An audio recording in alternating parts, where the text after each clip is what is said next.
இந்த க்ஷேத்திரம் திருமணஞ்சேரி அப்படின்னு பேர்.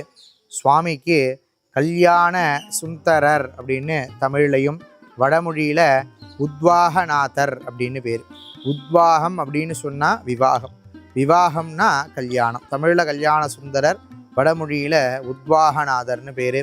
அம்பாளுக்கு கோகிலாம்பிகைன்னு பேர். இறைவனும் இறைவியும் பூலோகத்தில் பிறந்த நமக்காக நம்ம சம்பிரதாயப்படி திருமணம் செய்து கொண்ட ஸ்தலம் இந்த திருமணஞ்சேரி ஸ்தலம். சிவபெருமான் 5 அப்படிங்கிற எண்ணெய்க்கு ரொம்ப பிரீதமானவர். அவரால் படைக்கப்பட்டது பஞ்சபூதங்கள். அந்த பஞ்சபூதங்களுக்கும் பஞ்சபூத ஸ்தலங்கள் இருக்குது. எம்பெருமானார் சிவபெருமான பஞ்சாக்ஷரன்னு சொல்லுவான்.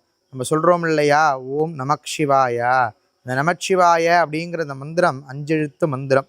அதே போல் சிவபெருமானுக்கு 5 கல்யாண ஸ்தலங்கள் இருக்குது. அதை பஞ்ச விவாக க்ஷேத்திரம் அப்படின்னு சொல்லுவாள். முதல் ஸ்தலம் வேதாரண்யம், அது தேவதா விவாகம்னு பேர். இமயத்வஜன் மகள் பார்வதி தேவியை சுவாமி தேவர்கள் முறைப்படி திருமணம் செய்து கொண்டது அந்த ஸ்தலம்.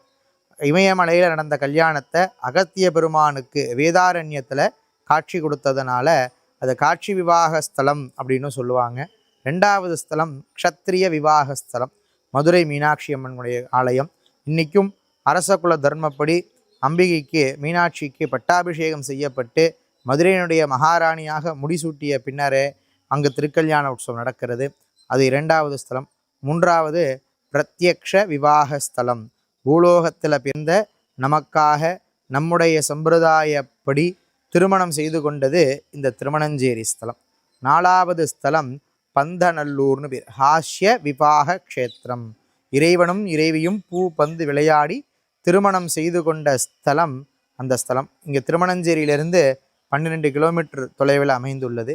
5வது ஸ்தலம் காந்தர்வ விவாக ஸ்தலம். காதல் கல்யாணம்னு சொல்கிறோமே, அதை காந்தர்வ விவாகம்னு சொல்லுவாள். தக்ஷணது மகளான தாக்ஷாயணிய சிவபெருமானும் காதலுற்று திருமணம் செய்து கொண்ட ஸ்தலம் திரு வீழிமிழலை அப்படிங்கக்கூடிய ஸ்தலம். இது 5ம் பஞ்ச விவாக ஸ்தலங்கள். அதில் திருமணஞ்சேரி ஸ்தலம் நடுநாயகமான ஸ்தலம். பூலோகத்தில் பிறந்த நம்ம சம்பிரதாயப்படி சிவபெருமான் திருமணம் செய்து கொண்டது இந்த க்ஷேத்திரத்தினுடைய ஒரு தனி சிறப்பு.